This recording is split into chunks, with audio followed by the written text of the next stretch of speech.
The bullet punched through the center of the target at 900 meters, and the three observers behind Maya Redhawk lowered their binoculars in silence. She worked the bolt on her rifle without looking up, ejecting the brass casing into the Afghan dust. Sergeant Womack was the first to speak. "That makes 12 consecutive hits at distance, Staff Sergeant. You trying to make the rest of us look bad?" Maya rose from the prone position, brushing sand from her ghillie suit. "Just staying sharp," she said. The words carried no boast, only fact.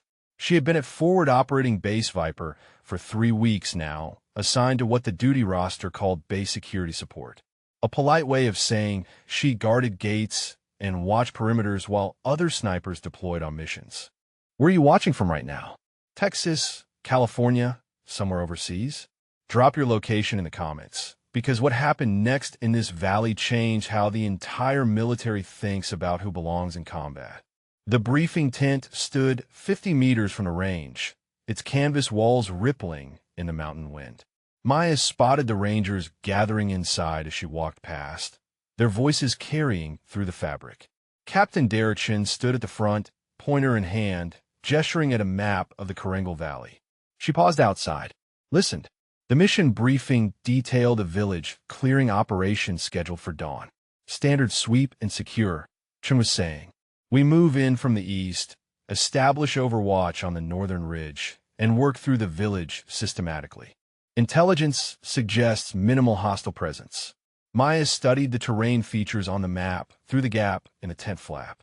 The valley was a natural kill box. Steep slopes on both sides, limited cover on the valley floor, and a single road threading through the center. Any competent enemy commander would position fighters on those slopes. She noted the ridgeline Chun had marked for Overwatch, 1,200 meters from the village center, and the alternate position he had ignored entirely. She pushed through the tent flap. 18 Rangers turned to look at her. "Captain Chun," she said, "request permission to accompany tomorrow's mission as Overwatch sniper." Chen's expression shifted from annoyance to dismissal in the span of a heartbeat. His 2 senior sergeants, Rodriguez and Mills, exchanged glances behind him. The 3rd sergeant, a thick-necked man named Womack who had just watched her shoot, said nothing. Chen set down his pointer. "And you are?" "Staff Sergeant Maya Redhawk, assigned to base security. Sniper qualified, 1,600 meters certification." Chen looked her up and down. The assessment was not professional. "I have my own designated marksman, Staff Sergeant. Men who have trained with this unit for months. Men I trust." "Sir, that northern ridge position leaves the southern approach uncovered. If I positioned on the eastern ridgeline at grid reference." Chun cut her off with a raised hand. "I appreciate the enthusiasm, but I do not need a glorified security guard watching my men through a scope. Stay on base where you belong." Rodriguez snorted. Mills smiled. Womack kept his eyes on the ground. Maya held Chen's gaze for 3 seconds. She had learned long ago that arguing with men like him only hardened their positions. She nodded once, turned, and walked out of the tent. Behind her, she heard Chen resume the briefing. His voice carried clearly through the canvas. "Now, as I was saying before the interruption," she did not return to her quarters. Instead, she walked to the Tactical Operations Center and studied the laminated maps pinned to the wall. Her finger traced the route Chen's team would take, the positions he had designated, the terrain features he had overlooked. The eastern ridgeline sat 1,200 meters from the village center, with clear sight lines to both slopes and the valley floor. A single sniper positioned there could cover the entire engagement area. She memorized grid coordinates, elevation changes, and approach routes. Then she walked to her quarters and began preparing her kit. Outside the briefing tent, Chun pulled Sergeant Vega aside. Vega was his team sergeant, a 15-year veteran with 3 combat deployments who had the respect of every ranger in the unit. "Keep an eye on that one," Chin said. His voice was low but carried an edge. "I do not trust affirmative action snipers in a combat zone. Command keeps pushing these diversity assignments on us, and I will not have my men's lives risked because some bureaucrat in Washington wants better optics." Vega's jaw tightened, but he said nothing. Chun outranked him, and disagreeing openly would only create problems before mission. He watched the captain walk away toward the officers' quarters, then looked toward the TOC where Maya had disappeared. She had shot 12 consecutive hits at 900 meters. He had seen her record: 1,600-meter qualification, top scores in her sniper class, 3 previous deployments with 0 complaints. Whatever Chun believed about diversity assignments, Maya Redhawk was not riding a desk because she lacked skill. But Vega was a team sergeant, not the commanding officer. His job was to keep his men alive and follow orders, even orders he privately questioned. In her quarters, Maya laid out her equipment on the cot: rifle, scope, bipod, 120 rounds of match-grade ammunition, ghillie suit, rangefinder, radio. She checked each item methodically, the same ritual she had performed before every mission for 8 years. Tomorrow, Chun and his rangers would walk into that valley. She would be on base, guarding gates, because a captain decided her chromosomes mattered more than her marksmanship. She picked up the mission map she had sketched from memory and studied the eastern ridgeline again. For kilometers from the FOB, 800 meters of elevation gain. Rough terrain, but manageable if she moved fast. If something went wrong in that valley, she could reach that ridgeline in under 15 minutes. She folded the map and slid it into her vest pocket. Then she lay down on her cot, closed her eyes, and waited for dawn. The valley was too quiet. Specialist Tommy Bridger moved in formation with his squad, rifle up, eyes scanning the tree-line. He was 19 years old, 3 months into his second deployment, and something in his gut was screaming that this was wrong. The village ahead sat silent in the early morning light. No smoke from cooking fires. No children in the streets. No livestock. He glanced at the ranger beside him, a staff sergeant named Kendrick who had 7 deployments under his belt. Kendrick's expression confirmed what Bridger felt. The veteran's jaw was tight, his movements more cautious than usual. The formation of 18 rangers spread across the valley floor in a tactical wedge. Captain Chun at the center with his radio operator. The northern ridge rose 200 meters to their left, the southern slope an equal distance to their right. The village sat 300 meters ahead, a cluster of mud brick buildings that should have shown some sign of life. Bridger's boots crunched on loose gravel. The sound seemed impossibly loud in the stillness.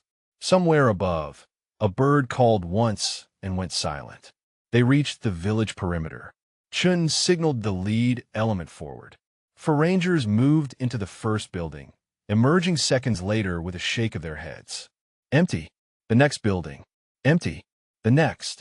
Bridger was watching the tree line on the southern slope when the first RPG launched.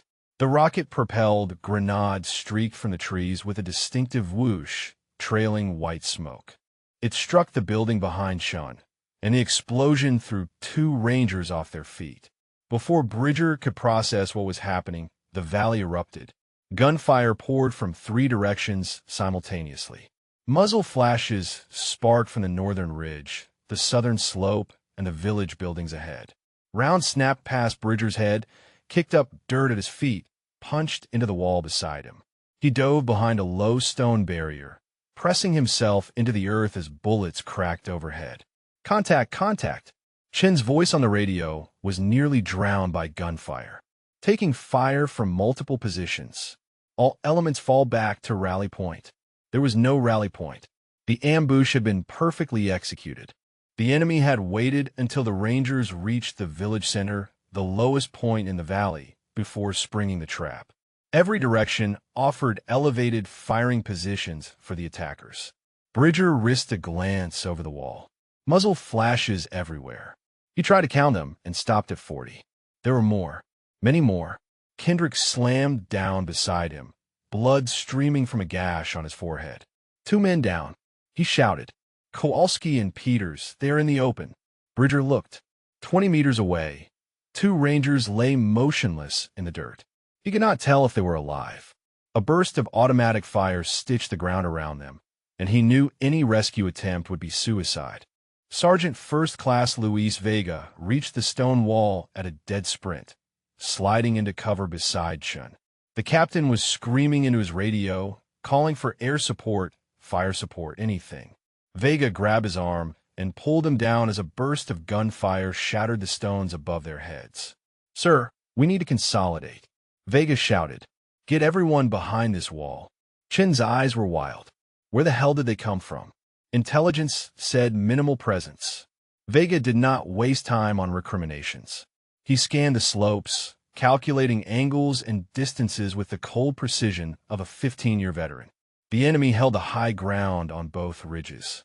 They had interlocking fields of fire that covered every inch of the valley floor. The Rangers were pinned in a kill box with no cover except the stone wall and the few buildings still standing. He checked his ammunition. 6 magazines, 180 rounds. He looked at the men around him, counted their magazines, did the math. 18 Rangers, average 4 magazines each, against 50-plus enemies in fortified positions. 20 minutes, maybe less. Chen was back on the radio. Viper Base, this is Ranger 6. We need immediate fire support. Grid reference 47. Ranger 6, this is Viper Base. Mortars cannot engage without risking friendly casualties. Valley is too narrow. Recommend you fall back to extraction point. Vega grabbed the radio. Viper Base, we cannot fall back. We are pinned from 3 directions. What is ETA on air support? A pause filled with static. Ranger 6, closest air asset, is 45 minutes out. QRF is 90 minutes. Recommend you hold position. Shun stared at the radio. His face had gone pale. Hold position. With 20 minutes of ammunition against 50 enemies who had all the time in the world. We are on our own, he said. The words came out hollow. An RPG streaked overhead and detonated against a building behind them. Shrapnel sprayed across the position. Bridger heard someone screaming, looked right, and saw Specialist Daniels clutching his leg. Blood pumped between his fingers in rhythmic spurts. "Medic," Vega bellowed. But the medic was already down, lying motionless near the first 2 casualties. Vega pulled Daniels behind better cover and applied a tourniquet with hands that had done this too many times before. The screaming stopped, replaced by ragged breathing. He looked at the southern slope and saw what he feared most. Enemy fighters were moving, not shooting, but advancing, using the covering fire from the northern ridge to push closer. They were 50 meters out and closing. Once they reached the village buildings, it would be close quarters combat against a force that outnumbered them 3-1. "Captain," Vega pointed at the advancing fighters. "They're going to overrun us." Shun watched the figures moving on the slope. His mouth opened, but no orders came. The man who had dismissed Maya Redhawk as a glorified security guard had no answer for 50 fighters with the high ground and time on their side. A 4th Ranger went down, then a 5th. The perimeter was shrinking. The ammunition was draining. And somewhere 45 minutes away, air support was flying toward a battle that would be over in 10. Vega checked his rifle and prepared to die well. Maya was cleaning her rifle when the radio traffic started. She sat in the Tactical Operations Center, monitoring frequencies as part of her base security duties, when Chen's voice crackled through the speakers. "Contact, contact." The words were followed by gunfire, so loud it distorted the transmission. The TOC erupted into controlled chaos. Operators pulled up satellite feeds. The base commander, Lieutenant Colonel Warren, pushed through the door and demanded a situation report. Maya watched his face as the information came in. 18 Rangers. 50 plus hostile. 3 directions of fire. Casualties mounting. Warren grabbed the radio handset. "Ranger 6, what is your ammunition status?" Chen's response was nearly unintelligible through the gunfire. "Maybe 20 minutes. We need air now." Warren looked at his operations officer. The officer shook his head. "Nearest fast movers are 45 out. Apaches are down for maintenance. Mortars cannot fire into that valley without hitting friendlies. QRF? 90 minutes to spin up and reach them." Warren's face went gray. He keyed the radio with the steadiness of a man delivering a death sentence. "Ranger 6, hold position. Help is coming." Maya did not hear Chen's response. She was already moving. The armory was 60 seconds from the TOC at a dead sprint. She cleared the door, grabbed her rifle from the rack, and pulled her ghillie suit from her locker. 120 rounds of match-grade ammunition went into her vest. "Rangefinder." Spotting scope.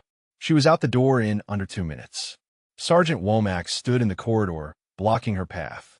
Red Hawk, what the hell are you doing? She pushed past him without a word. Red Hawk, that is an order. She was already through the exterior door, moving toward the motor pool. Behind her, Womack's voice faded into the distance. The ATVs sat in a row near the maintenance bay.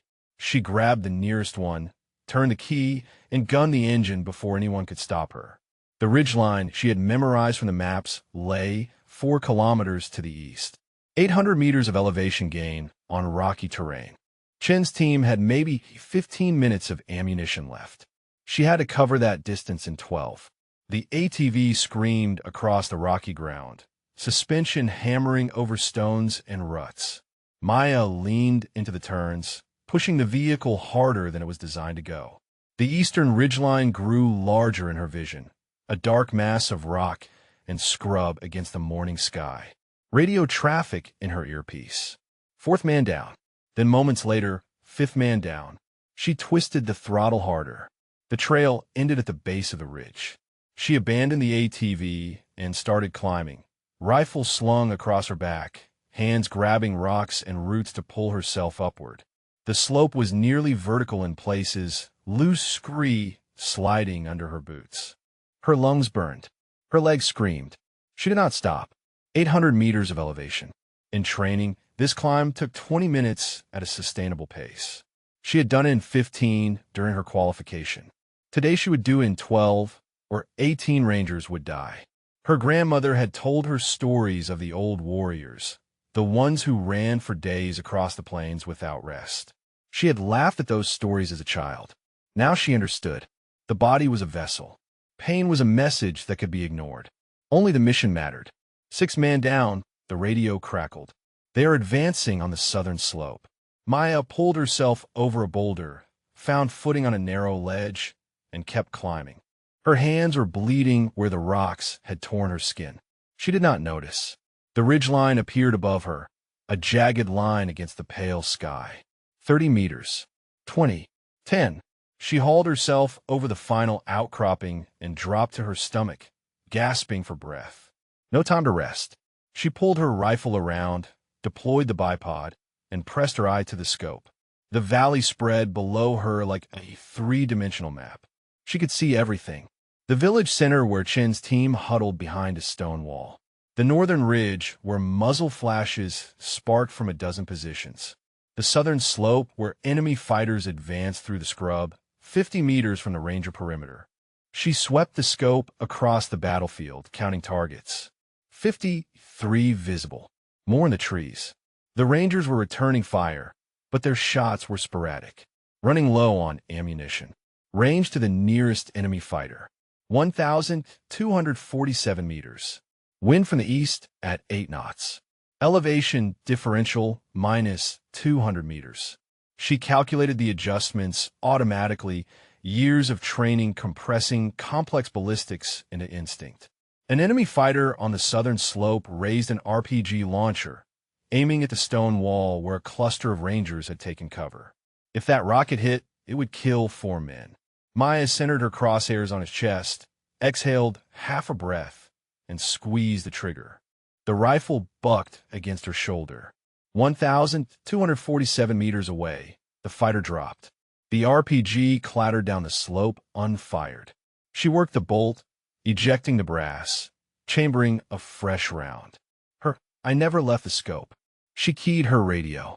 Viper TOC, this is Red Hawk. I have eyes on the valley. Engaging. Static. Then Warren's voice, sharp with disbelief. Red Hawk, you are not authorized to engage. Return to base immediately. That is a direct order. Maya turned off her radio. She found her second target, a machine gunner on the northern ridge who was pouring fire into the Ranger position. Range 1,312 meters. She adjusted for wind, for elevation, for the slight curve of the earth at this distance. Exhale. Squeeze. The machine gun went silent. Below her, 18 Rangers were dying. She had 118 rounds remaining, and she had just declared war on 50 men who did not know she existed. Maya found her third target through the scope. a fighter on the southern slope sprinting between rocks. AK-47 clutched against his chest. Range 1,263 meters. She tracked his movement, calculated his speed, aimed 2 body lengths ahead of his position. The rifle cracked. The fighter tumbled forward and did not rise. She worked the bolt with mechanical precision. Brass casing ejected. Fresh round chambered. I backed to scope. The entire sequence took less than 3 seconds. Fourth target.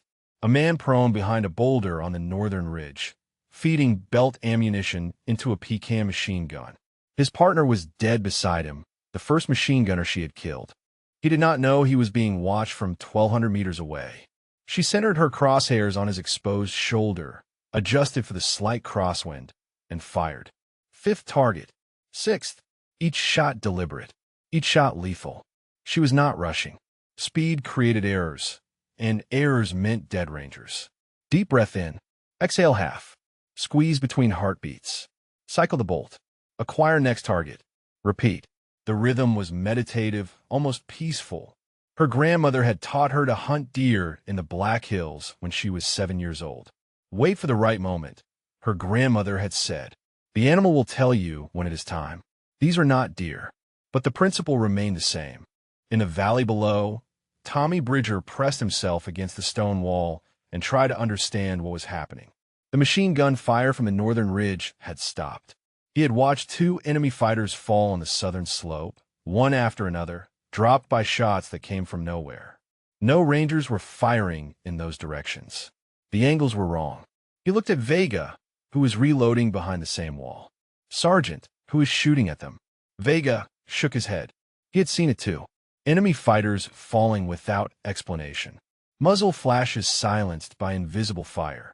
He scanned the ridgelines, searching for the source, but saw nothing. Whoever was out there was too far away to spot with the naked eye. Chen's voice crackled over the radio. All elements, this is 6. Who is engaging the northern ridge? Report. Silence from every Ranger position. No one was engaging the northern ridge. They were all pinned down, fighting for their lives against enemies directly in front of them. Viper Base, this is Ranger 6. Chen's voice had an edge of desperation. Someone is engaging hostile positions from an unknown location. Can you confirm friendly assets in the area? The response came through static. Ranger 6, negative. No friendly assets deployed to your AO. Recommend you maintain defensive posture until air support arrives. Chen cursed and ducked as a burst of gunfire shattered the stones above his head. Bridger watched the captain's confusion turn to something else. Hope, maybe, or fear of a different kind. Someone was out there killing enemies, and Chun had no idea who. Maya took her 10th shot. The target was different from the others. Not a rifleman or a machine gunner, but a commander.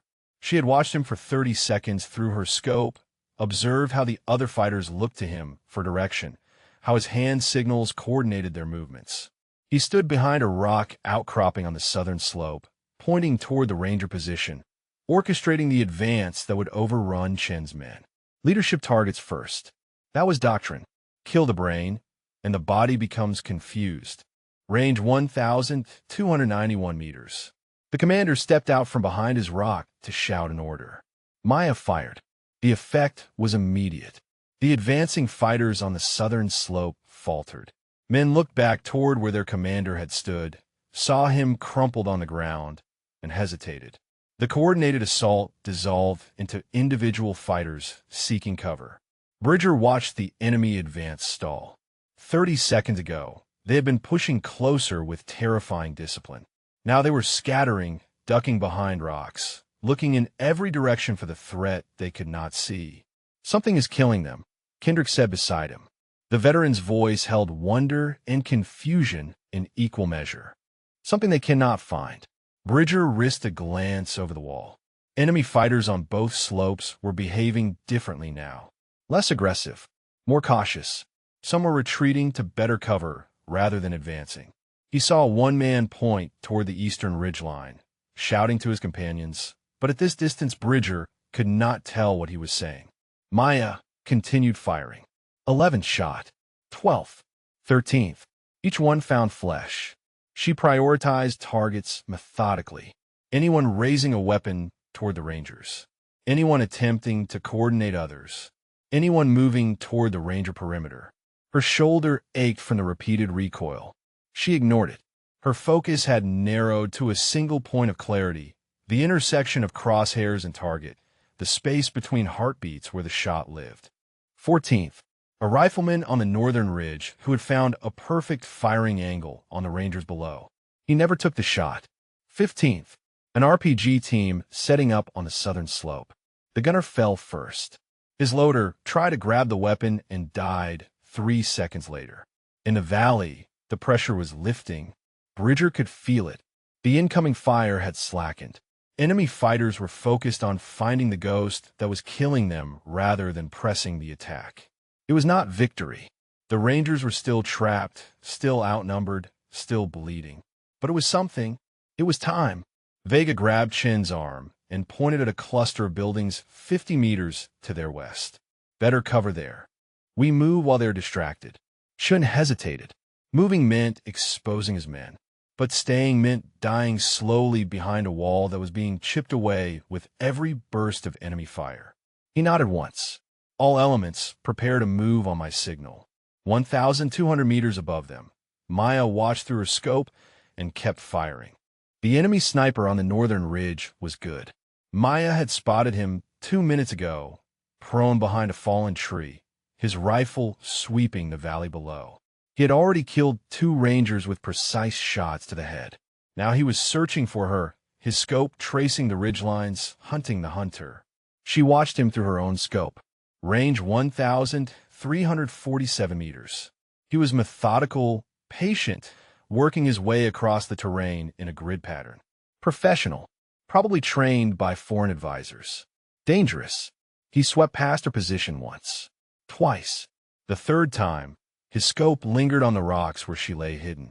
She saw his body tense, saw him adjust his aim. She fired first. The sniper slumped forward over his rifle. He never identified what killed him. Shot 15. Maya worked the bolt and searched for her next target. The battlefield below had transformed in the last 10 minutes. Where enemy fighters had once advanced with confidence, they now cowered behind cover.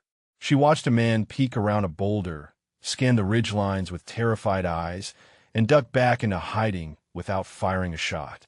Her radio was off, but she had kept her scanner tuned to enemy frequencies. Their chatter was frantic, words she recognized from her language training. Ghost, spirit, demon. One voice kept repeating that Allah was punishing them for something. Another insisted they were facing an American death squad, dozens of snipers hidden across the mountains. They had no idea it was one woman with a rifle. In the valley, Vega pressed his back against the stone wall and tried to make sense of what he was seeing. The enemy had stopped advancing. More than stopped. They were hiding, cowering, behaving like men who had seen something that terrified them. He had counted the bodies on the slopes. 16 fighters dead in the last 8 minutes, dropped by shots from somewhere beyond visual range. He thought about the briefing yesterday. Maya Redhawk asking to accompany the mission. Chen dismissing her with contempt. Stay on base where you belong. A cold realization crept through him. The eastern ridgeline. She had mentioned it specifically, cited the grid reference, explained how it provided overwatch for the entire valley. Chen had ignored her, but she had not ignored it. He looked toward the eastern ridge, 1,200 meters away. Nothing visible. No muzzle flash. No movement. No sign of life. Just rocks and scrub, and empty sky. But someone was out there. Someone was killing the enemy one shot at a time. And Vega knew exactly who it was. Maya shifted her position 2 meters to the left. She had been prone on the same spot for too long. Any competent observer would eventually triangulate her muzzle flash, and the enemy sniper she had killed proved they had competent observers. She settled into a new firing position behind a different boulder, adjusting her bipod on the rocky ground. The movement had taken 15 seconds. She pressed her eye back to the scope. A bullet cracked past her head, close enough to feel the wind of its passage. She went completely still. Someone had spotted her. The shot had come from the southern slope, somewhere in the cluster of rocks near the tree line. She scanned slowly, searching for movement, for the glint of a scope, for anything that would reveal the shooter. There, a flash of cloth behind a boulder 3/4 of the way up the slope. Range 1,180 meters. A man was repositioning, trying to get a better angle on her location. He thought she was still where he had seen her. Maya waited. Patience was the sniper's greatest weapon. The man would have to expose himself eventually. They always did. 30 seconds passed. The man leaned out from behind the boulder, rifle raised, searching for her original position. He never found it. Shot 17. She returned to her rhythm. 18th shot took a fighter who was sprinting between cover on the northern ridge. 19th dropped a man attempting to set up a mortar tube. Each kill created more chaos among the enemy, more fear, more confusion. A fighter on the southern slope broke from cover and ran. Not toward the Rangers, but away, back toward the hills, abandoning his weapon in his haste to escape. Maya tracked him through her scope for 3 seconds. She let him go. She was not here for the ones who ran. She was here for the ones still fighting.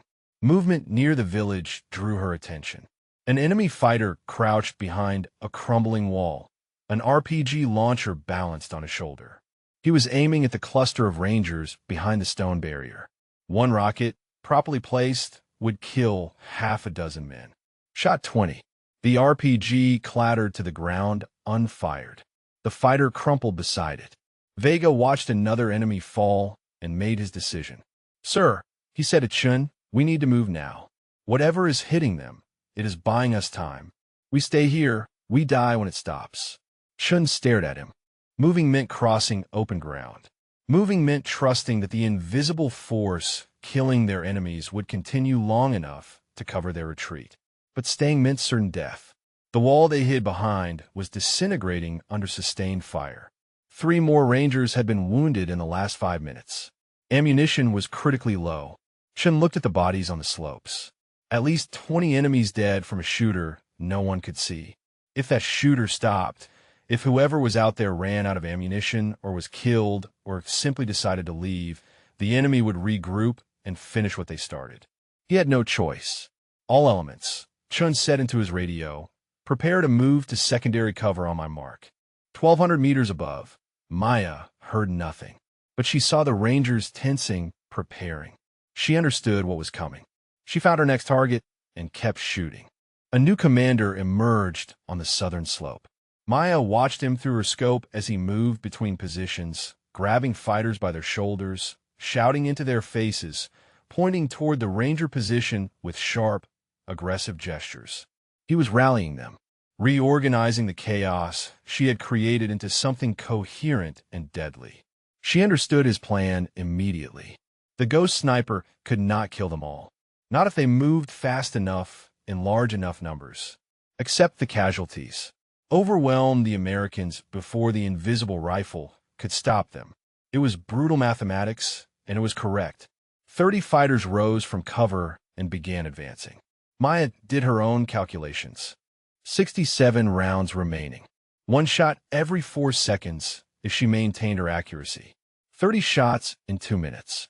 The fighters would reach the Ranger position in less than 90 seconds at a full sprint.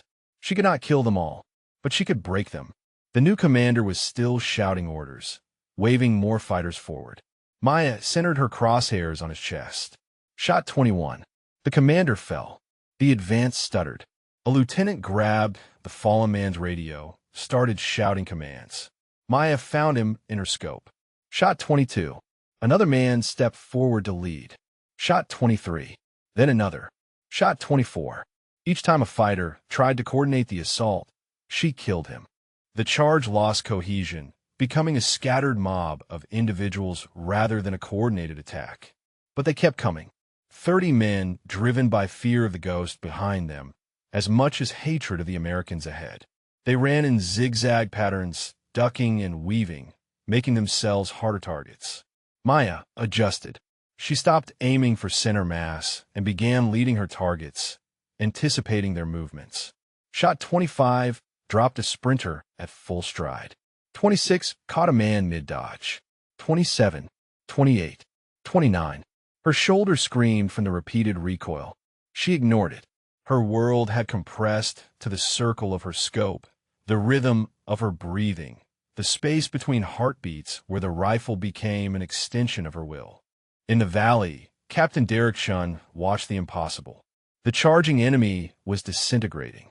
Men fell one after another, crumpling to the ground without warning, struck by bullets from a source Chun could not see. He had commanded Rangers for 6 years, had fought in 3 different theaters, had witnessed every form of combat the modern battlefield could offer. He had never seen anything like this. 15 fighters down in 40 seconds. The charge that should have overwhelmed his position was melting away, each advancing wave shorter than the last. Someone was out there systematically annihilating an entire assault force. "Who the hell is that?" Chen whispered. No one answered. His Rangers were too busy firing at the enemies still coming. Maya's count reached 31. The main body of the charge had broken. Fighters scattered in every direction, abandoning their assault, seeking cover from the death that fell from the sky. But some had made it through. 7 enemy fighters reached the stone wall. Maya's finger froze on the trigger. At this range, in close quarters, any shot risked hitting the Rangers. The melee was a tangle of bodies, muzzle flashes, and chaos. She could only watch. Vega met the first attacker with the butt of his rifle, shattering the man's jaw, then reversed the weapon and fired point blank into his chest. A second fighter came over the wall, swinging a knife. Vega caught his wrist, twisted, and drove the blade into its owner's throat. Bridger was on his back, an enemy fighter on top of him, hands wrapped around his throat. The world was going gray at the edges. He could not breathe. His rifle was gone, knocked away in the initial collision. His right hand found his sidearm, drew it from the holster, pressed it against the man's ribs. He pulled the trigger until the magazine was empty. Chun dropped a 4th attacker with 3 rounds to the chest. Kendra killed a 5th with a knife-hand strike to the throat followed by a point-blank shot to the head. The 6th fighter turned to run and took a bullet in the back from a wounded Ranger lying against the wall. The 7th raised his rifle at Vega's exposed back. Vega did not see him. Maya did. The shot was risky. 1,200 meters, target moving, friendlies within 3 feet. She calculated wind, elevation, the slight tremor in her exhausted arms. Adjusted. Exhaled. Shot 32. The fighter dropped. Vega spun, saw the body, looked up toward the eastern ridge. For a moment, across 1,200 meters of mountain air, Maya could have sworn their eyes met. Then it was over. The remaining attackers fled into the hills, scrambling over rocks and through scrub, desperate to escape the valley that had become a killing ground. Maya tracked them through her scope, watched them run, did not fire. The battle had lasted 43 minutes from first contact to final retreat. The valley floor was littered with bodies. She counted 47 enemy dead, most of them on the slopes where she had dropped them. Her shoulder was a mass of bruised tissue. Her hands trembled from exhaustion and adrenaline. She had fired 34 rounds at ranges exceeding 1,000 meters, and 34 enemies had died. Below, the Rangers were securing the perimeter, treating wounded, calling for medevac. They were alive. 14 of them, battered and bleeding, but alive. Maya lowered her rifle and let her head rest against the cool stone. She allowed herself 10 seconds of stillness. Then she began the long climb down. Silence settled over the valley like a shroud. Vega stood in the center of what had been a kill zone, turning slowly, trying to comprehend the scale of what had happened. Bodies lay scattered across both slopes, crumpled in the positions where they had fallen. He started counting. 10 on the northern ridge, 15 on the southern slope, more in the tree line, more near the village buildings. He stopped at 40 and gave up. The air was thick with the smell of cordite and copper. Dust still hung in shafts of morning light, disturbed by the violence that had torn through this place. Somewhere in the village, a door creaked in the wind. Nothing else moved.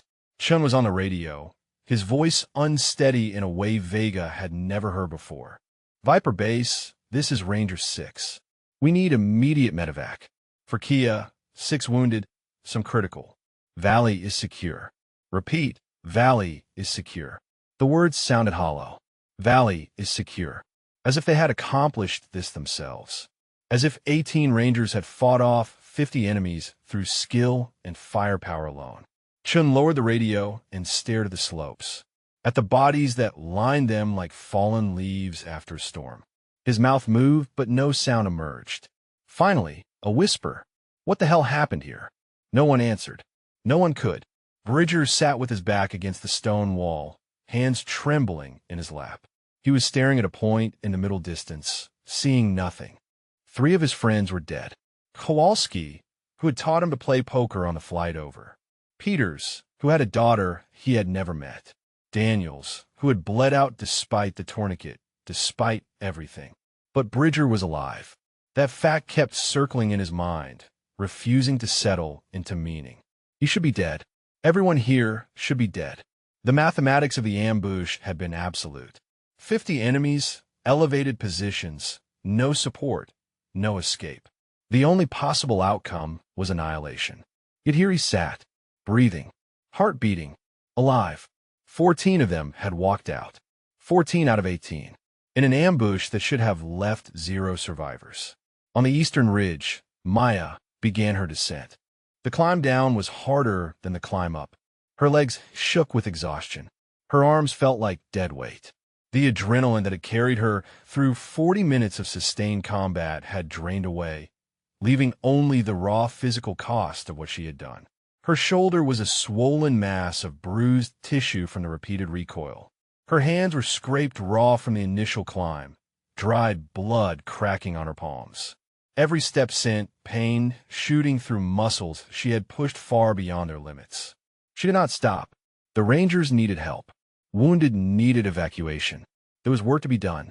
The trail down was treacherous, loose rocks sliding under her boots, forcing her to grab scrub brush and exposed roots for balance. Twice she nearly fell. Twice she caught herself and kept moving. The ATV was where she had left it at the base of the ridge. She strapped her rifle across her back, mounted the vehicle, and drove toward the valley. Medevac helicopters were already descending when she arrived. The rotor wash kicked up clouds of dust, forcing her to shield her eyes as she approached the Ranger perimeter. Medical personnel rushed past her with stretchers, heading for the wounded scattered behind the stone wall. Maya walked into the chaos without a word. She found a stretcher, grabbed one end, and helped lift a wounded Ranger onto the canvas. The man's leg was shattered below the knee, white bone visible through torn flesh. His eyes were glazed with shock and morphine. "Thank you," he mumbled. His gaze drifted to the rifle on her back, to the ghillie suit she still wore. "Are you the one?" Maya said nothing. She helped carry him to the helicopter. When she turned back toward the perimeter, Chun was standing 5 meters away, staring at her. His face was a mask of emotions she could not read. Confusion, anger, something that might have been shame. She walked past him without acknowledgement and went to help with another wounded Ranger. Vega intercepted her near the stone wall. He had watched her arrive, watched her work, watched the way she moved through the aftermath with the calm efficiency of someone who had done exactly what needed to be done. "That was you," he said. It was not a question. Maya met his eyes, but did not respond. "I counted the bodies on the slopes," Vega continued. 47 enemy Kia. The ones in close quarters, we killed maybe 6 or 7. The rest. He gestured toward the eastern ridge, now distant and small against the sky. The rest came from up there. Maya was silent for a long moment. Her gaze swept across the valley, across the bodies, across the Rangers she had saved. "I stopped counting at 30, she said finally. Vega absorbed this. 30 confirmed kills, from 1,200 meters, in 40 minutes, while defying a direct order that would have left his entire team dead. He had no words for what she had done, no framework to understand it. In 15 years of combat, he had never witnessed anything close to this. "Captain Chun wanted you to stay on base," he said quietly. Maya's expression did not change. She looked toward the helicopters lifting off with the wounded, toward the Rangers gathering their dead, toward the valley that would have been their grave. "I know," she said. Then she walked away to help with the stretchers. The helicopters touched down at FOB Viper in a storm of dust and rotor wash. Chen climbed out of the Black Hawk and stood on the landing pad, watching his Rangers disembark. The wounded had already been flown to the field hospital at Bagram. The dead were in body bags on a separate aircraft. What remained were the walking survivors, 14 men who moved with the hollow exhaustion of those who had looked death in the face and somehow turned away. Maya stepped off the last helicopter. Her ghillie suit was covered in dust and dried blood, none of it hers. The rifle on her back was the same weapon she had used to kill 34 men in 40 minutes. She walked across the landing pad without looking at Chun, without acknowledging anyone, heading straight for the armory. He watched her go, steady, calm, as if the morning had been routine. Chun had not spoken to her since the valley. He did not know what to say. She had defied his direct order. She had disobeyed the chain of command. She had also saved his entire team from annihilation. The contradiction sat in his chest like a stone. Lieutenant Colonel Warren was waiting in the Tactical Operations Center. The base commander's face was grim, his eyes sharp with questions that demanded answers. Chun entered the TOC alone, leaving his Rangers to their exhaustion. "Captain Chun," Warren said, "I need a full debrief. What the hell happened out there?" Chun gave the facts. The ambush, the kill box, the overwhelming enemy force. He described the desperate defense, the dwindling ammunition, the certainty that air support would arrive too late. He explained how sniper fire from an elevated position had disrupted the enemy assault, killed dozens of fighters, and bought time for his team to survive. Warren listened without interruption. When Chun finished, the commander leaned forward. "This sniper support," he said. "Where did it come from?" Chun hesitated. The pause stretched for 3 seconds. "4 FOB assets," he said finally. "Coordinated fire support from base security personnel." Warren's eyes narrowed. He knew something was wrong with that answer, but he did not press. "Not yet. Get some rest, Captain. Full written report on my desk by 1800. Chun saluted and left.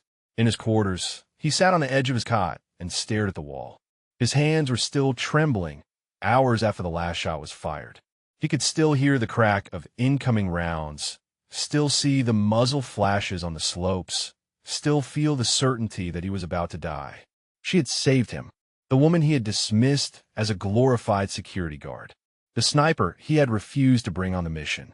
She had climbed a mountain, defied his orders, and single-handedly destroyed an enemy force that should have wiped out his entire team. He should feel grateful. He should feel humbled. Instead, he felt something darker coiling in his gut. Resentment. Shame. The bitter knowledge that she had proven him wrong in front of every man under his command. Chun opened his laptop and began typing his after-action report. Across the FOB, Maya sat in the armory, cleaning her rifle. The weapon was filthy. 34 rounds through the barrel in rapid succession had left carbon buildup on every surface. She disassembled it methodically, laying each component on the cleaning mat, working through the ritual she had performed 1,000 times before. Her logbook lay open beside her, each shot recorded in neat handwriting. Time, distance, target description, result. The longest shot had been 1,423 meters, a fighter attempting to flank the Ranger position from the northern ridge. The shortest had been 1,180 meters, the man who had spotted her position and nearly killed her. 34 entries. 34 confirmed kills. She wrote her own report in the same clinical language. Observed friendly forces under attack at grid reference. Moved to overwatch position on eastern ridgeline. Engaged hostile targets at ranges between 1180 and 1423 meters. Expended 34 rounds. 34 confirmed enemy Kia. Returned to FOB upon completion of engagement. No emotion. No justification. Just facts. Vega found her an hour later. He stood in the armory doorway, watching her reassemble the rifle with practiced hands. Chun is filing the after-action report, he said. Maya did not look up. I know. He is not going to mention you by name. Her hands paused on the rifle bolt, just for a moment. Then she continued reassembling. He is calling it Coordinated FOB Sniper Support, Vega continued. No specifics. No recognition of what you did. He is burying it. Maya slid the bolt home and tested the action. Smooth. Clean. Ready. The Rangers are alive, she said. That is what matters. Vega stepped into the armory. That is not what matters. You saved 14 lives. You killed 34 enemies from over a kilometer away. You defied a direct order because following it would have meant watching us die. That matters. Maya finally looked at him. Her eyes were calm, unreadable, carrying the weight of something he could not name. I did my job, she said. Someone had to. She stood, slung the rifle over her shoulder, and walked past him toward her quarters.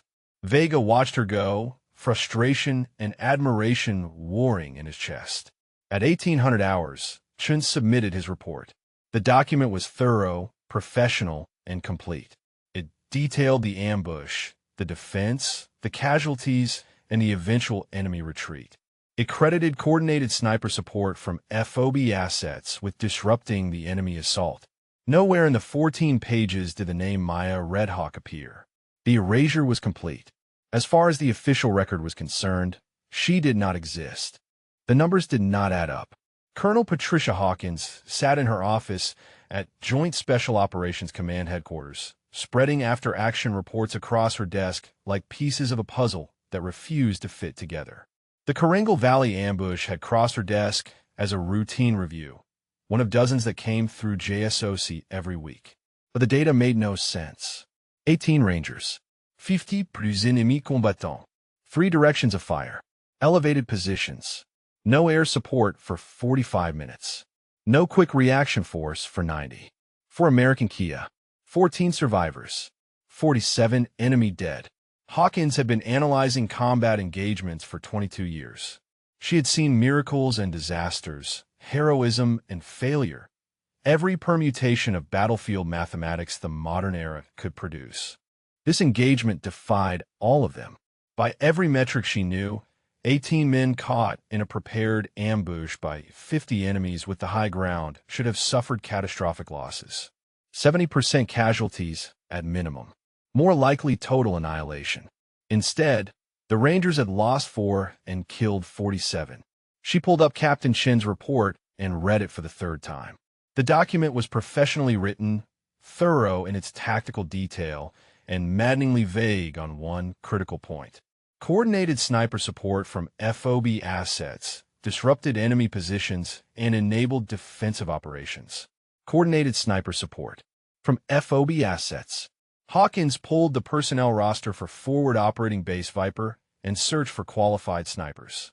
One name appeared. Staff Sergeant Maya Redhawk, assigned to base security support.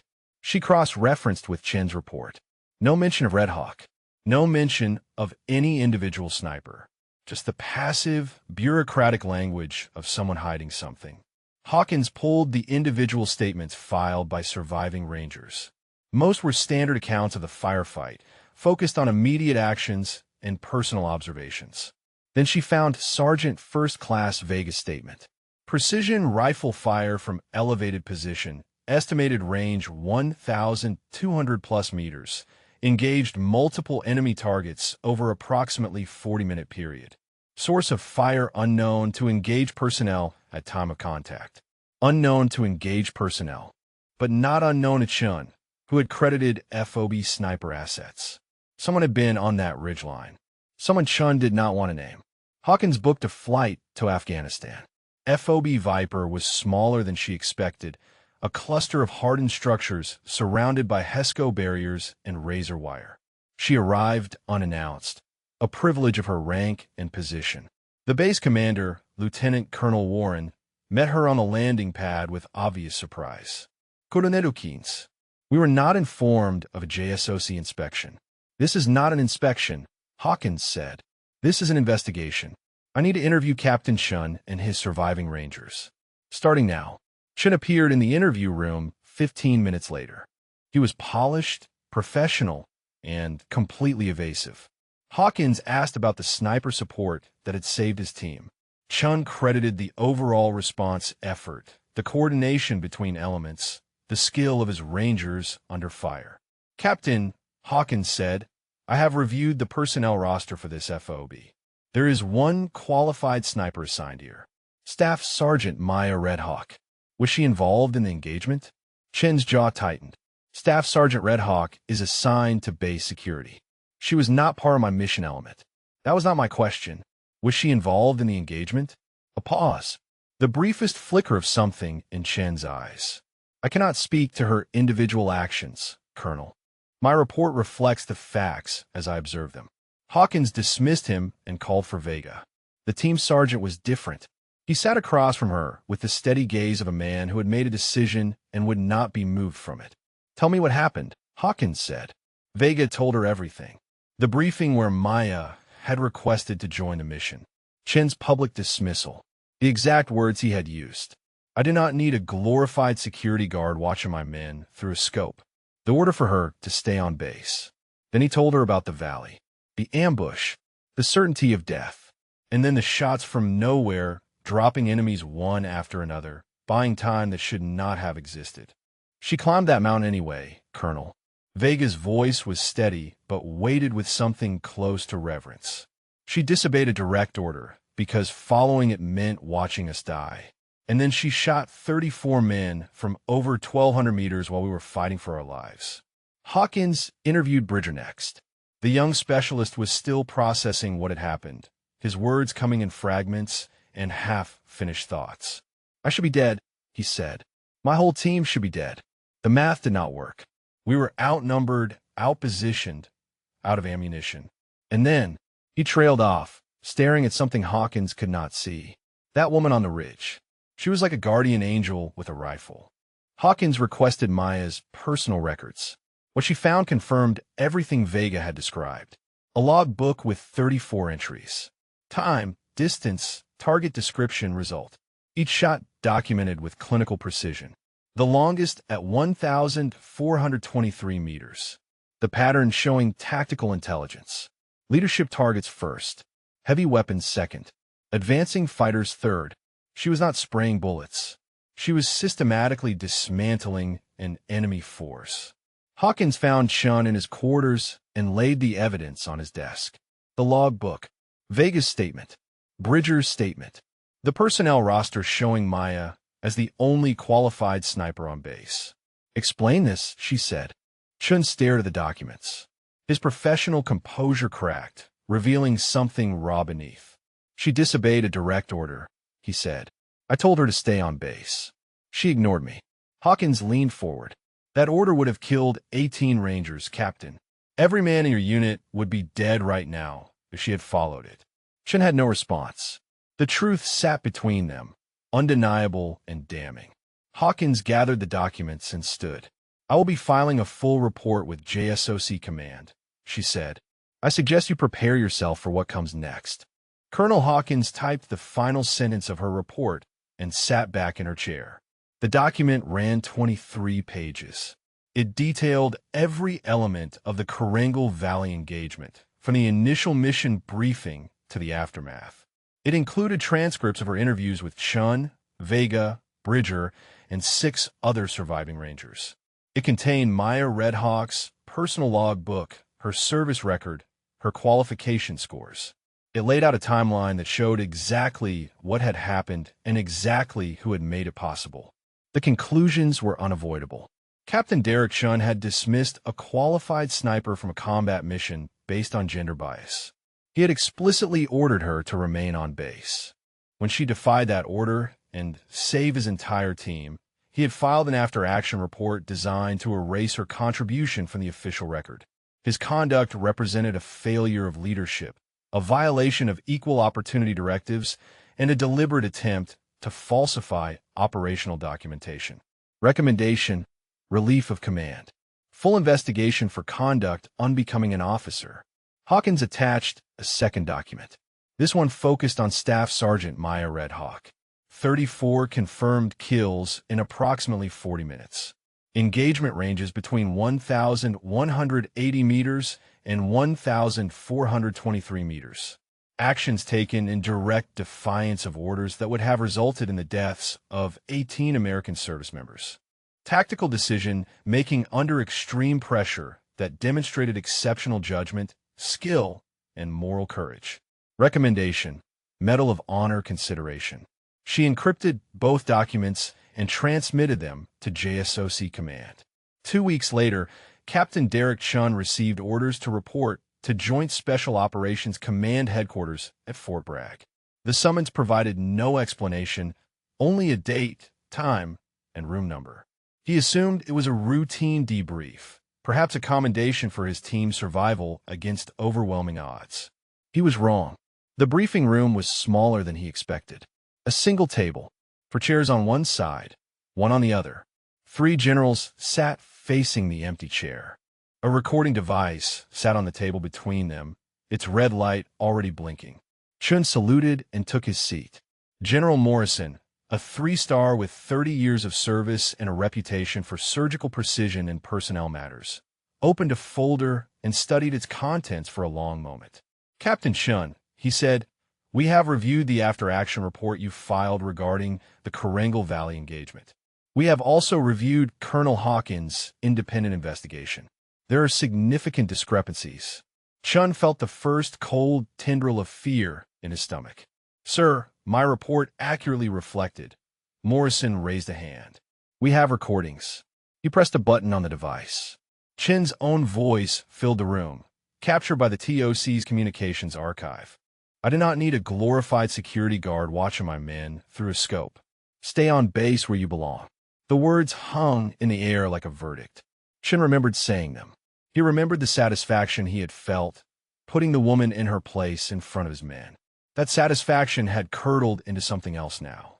Morrison pressed another button. A different voice. Female. "Calm. Viper TOC, this is Red Hawk. I have eyes on the valley." Engaging. Then Chun's voice again, desperate, cracking with fear. "We need immediate fire support. We are taking casualties. Where the hell is air support?" And beneath it all, the distant crack of a rifle. Again, and again, and again. Morrison stopped the recording. "Captain Chun," he said, "you dismissed a trained sniper because of her gender. You ordered her to remain on base while you led your team into an ambush that should have killed every one of them. When she defied your order and saved 14 lives through extraordinary action, you filed a report designed to erase her contribution from the record." Chun opened his mouth. Nothing came out. 14 of your men are alive because Staff Sergeant Red Hawk ignored you." Morrison continued. 14 families still have sons and husbands and fathers because a woman you called a glorified security guard climbed a mountain and shot 34 enemies from over a kilometer away." The general closed the folder. "What do you have to say for yourself, Captain?" Chun searched for words. Excuses. Justifications. Anything that might salvage what remained of his career. He found nothing. The evidence was absolute. The recordings were undeniable. He had dismissed her because she was a woman, and she had saved his life anyway. "I have no excuse, sir," he said finally. The words were ash in his mouth. Morrison nodded. "Effective immediately, you are relieved of command. You will face a formal investigation for conduct unbecoming an officer and violation of equal opportunity directives. Your security clearance is suspended pending the outcome of that investigation." He stood. The other generals followed. "You're dismissed, Captain." Chun rose on legs that felt disconnected from his body. He saluted. The generals did not return it. He walked out of the briefing room, down the corridor, through the doors of JSOC headquarters, and into the harsh Carolina sunlight. His career was over. 15 years of service, 3 combat deployments, a path that should have led to battalion command and beyond. All of it gone, because he had looked at Maya Red Hawk and seen something less than a soldier. He climbed into his vehicle and sat behind the wheel without starting the engine. Through the windshield, he could see the flags flying over the headquarters building. The stars and stripes. The JSOC banner. Symbols of everything he had dedicated his life to serving. He had failed them. Not in the valley, where the enemy had nearly killed him, but before, in the briefing tent, when he had let his prejudice override his judgment and nearly gotten 18 men killed. Chun started the engine and drove away. He did not look back. Colonel Hawkins found Maya at the firing range. She was prone on the shooting platform, I pressed her scope, rifle aimed at a target 900 meters distant. Hawkins stood behind her and waited. She had learned long ago not to interrupt the sniper mid-shot. The rifle cracked. Downrange, a steel plate pinged. Center mass. Maya worked the bolt, ejecting the brass, then rose to her feet and turned. Her expression showed no surprise at finding a full colonel standing 3 feet away. Staff Sergeant Red Hawk, Hawkins said, "I have news regarding your actions in the Karengal Valley." Maya waited. "I have submitted a recommendation for the Medal of Honor." The words seemed to pass through Maya without landing. She stood perfectly still, her face revealing nothing. The wind picked up dust from the firing platform and swirled it around their boots. "The Medal of Honor," Hawkins repeated, "for extraordinary gallantry and intrepidity at the risk of life above and beyond the call of duty. 34 confirmed kills at extreme range. 14 American lives saved. Actions taken in defiance of orders that would have resulted in catastrophic friendly casualties." Maya was quiet for a long moment. When she spoke, her voice was flat, without pride or false modesty. "I just did my job," she said. "Someone had to." Hawkins studied her. 22 years in special operations had taught her to read soldiers, to understand the complex machinery of ego and humility that drove them. Maya Red Hawk was different. There was no performance in her response. No calculated understatement designed to enhance her image. She genuinely did not seem to grasp that what she had done was exceptional. "You did someone else's job," Hawkins said, after being told not to. "That is not ordinary duty, Staff Sergeant. That is something far rarer." Maya said nothing. She turned back toward the range, checking her rifle's action, preparing for another shot. The conversation, as far as she was concerned, was over. Hawkins allowed herself a small smile. She had met heroes before. Most of them never saw themselves that way. 3 days later, the surviving Rangers requested a meeting. Maya received the summons through official channels, a formal request transmitted through the base commander's office. She considered declining. She had no desire for recognition, no need for gratitude. She had done what was necessary.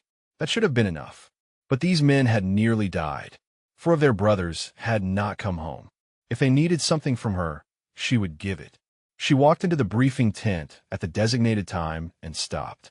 14 Rangers stood in formation, dress uniforms pressed and perfect, faces solemn. They had arranged themselves in 2 rows, leaving a space at the center for her to stand. Sergeant First Class Vega stood at the front, his chest heavy with medals earned across 15 years of combat. Staff Sergeant Red Hawk, Vega said, "On behalf of the Rangers of this unit, we requested this meeting to express something that official channels cannot capture." Maya stood at attention, uncertain how to respond. She had never been comfortable with ceremony. 3 weeks ago, Vega continued, "We walked into a valley expecting a routine operation. Instead, we found ourselves in a kill box with no support and no way out. Every man here should have died that day. Our families should be receiving folded flags instead of phone calls." He paused, his jaw tightening with emotion he was struggling to contain. "We are standing here because of you. Every one of us. Our wives will grow old with their husbands. Our children will know their fathers. Our parents will not bury their sons. Because you climbed a mountain and did what no one else could do." Vega stepped forward and extended his hand. "We owe you our lives, Staff Sergeant. We will never forget what you did." Maya took his hand. Her grip was firm, her eyes steady. Behind Vega, the Rangers saluted as one. 14 right hands raised in perfect unison, a gesture of respect that transcended rank and regulation. Maya returned the salute, holding it until they dropped their hands. Afterward, Bridger approached her alone. The young specialist looked different than he had in the valley. Older, the innocence that had marked his face was gone, replaced by something harder and more permanent. "Staff Sergeant," he said, "can I ask you something?" Maya nodded. "My mom calls me every week. She asked me to thank whoever saved me." I did not know what to tell her. He hesitated, searching for words. "Can I tell her your name?" Maya looked at him. 19 years old, 3 months into his second deployment. He should have come home in a box, another statistic in a war that had produced too many. Instead, He was standing here, asking permission to share her name with his mother. Yes, she said. You can tell her. 8 weeks later, the ceremony took place at Fort Benning. The Medal of Honor had not been approved. Hawkins had warned her it might not be. Politically complicated, she had said. A woman defying direct orders, even to save lives, made certain people uncomfortable. The narrative did not fit neatly into the boxes that decorated generals preferred. Instead, Maya received the Distinguished Service Cross, the second highest award for valor the nation could bestow. The citation was read aloud in a hall filled with officers, dignitaries, and soldiers who had traveled from across the country to witness the event. Vegas sat in the third row. Beside him were 11 Rangers from the Corangle Valley, men who had used their own leave time and their own money to fly to Georgia for this moment. They wore their dress uniforms and their hard-won medals. They had not been ordered to attend. They had simply come. When the citation was complete, when Maya's name was called, and she stepped forward to receive the medal, the Rangers rose before anyone else. 11 men standing at attention while the rest of the audience followed their lead. Maya felt the weight of the medal around her neck. She looked out at the crowd, at the generals and colonels and dignitaries who filled the front rows. Then her eyes found the Rangers, the men she had saved, the men who had come to honor her. She allowed herself one small nod. It was enough. 6 months later, the envelope arrived. Maya sat in her quarters at Fort Bragg, turning the official correspondence over in her hands. The return address bore the insignia of Joint Special Operations Command. The paper inside was heavier than standard military stock, the kind reserved for communications that mattered. She opened it and read, Staff Sergeant Maya Redhawk is hereby invited to participate in selection and assessment for assignment to 1st Special Forces Operational Detachment Delta. Delta Force, the most elite unit in the United States military. Operators who moved in shadows, who executed missions that never appeared in newspapers, who represented the absolute pinnacle of American special operations capability. At the bottom of the formal letter, someone had added a handwritten note in blue ink. We could use a ghost. Maya read the note 3 times. Then she folded the letter, placed it in her footlocker, and began preparing her gear. Before reporting to selection, she made one stop. The memorial wall at Fort Benning stretched 40 meters along the eastern edge of the parade ground.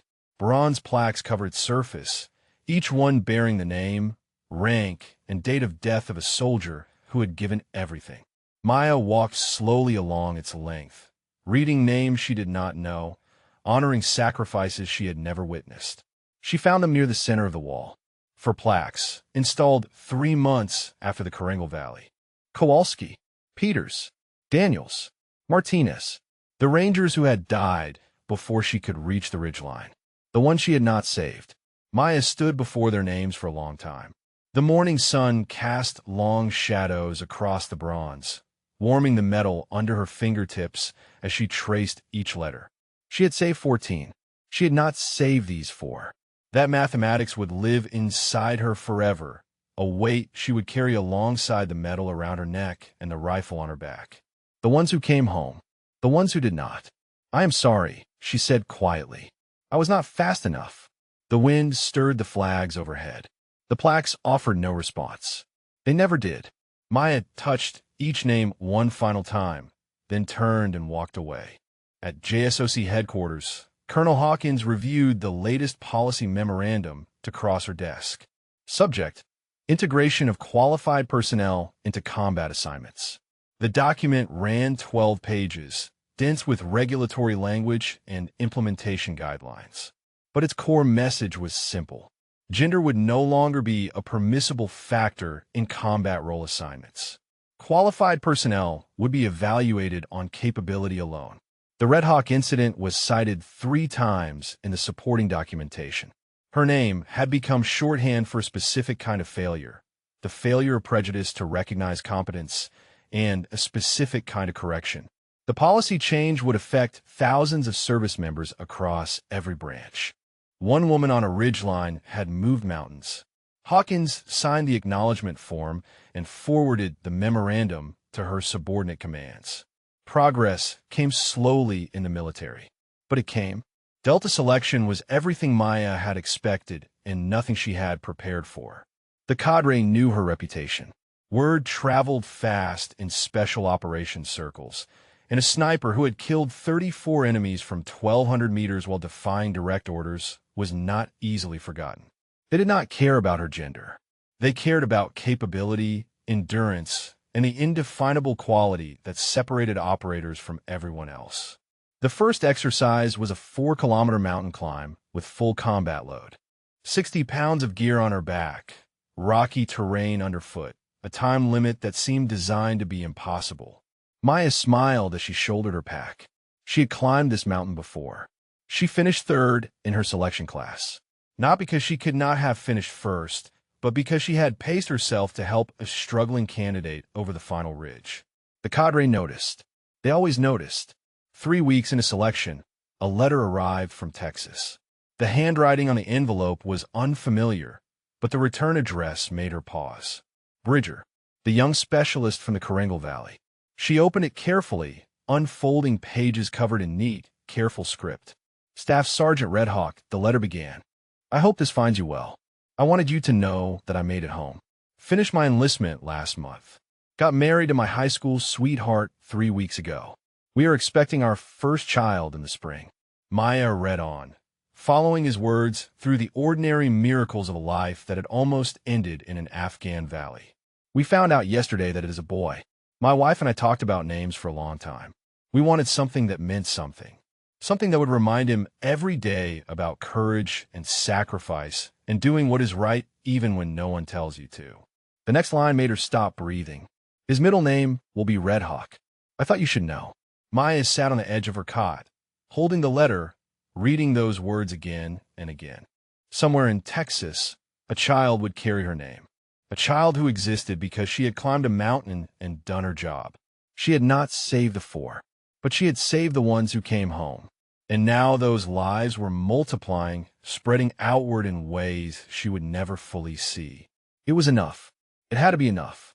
On her final night, before Delta Selection concluded, Maya walked to a hillside overlooking the training compound. The mountains stretched into darkness, black shapes against the sky filled with stars. Somewhere beyond those peaks, Rangers were still fighting. Soldiers were still dying. Wars were still being waged in valleys and villages whose names would never appear in history books. Her war was not over. It was only beginning. She thought about Chun, stripped of his command, his career destroyed by his own prejudice. She thought about Vega and Bridger and the 11 Rangers who had traveled across the country to watch her receive a medal. She thought about 4 bronze plaques on a wall in Georgia, names she would carry until the day she died. She thought about her grandmother, who had told her stories of warriors who ran for days without rest. The body is a vessel. Pain is a message. Only the mission matters.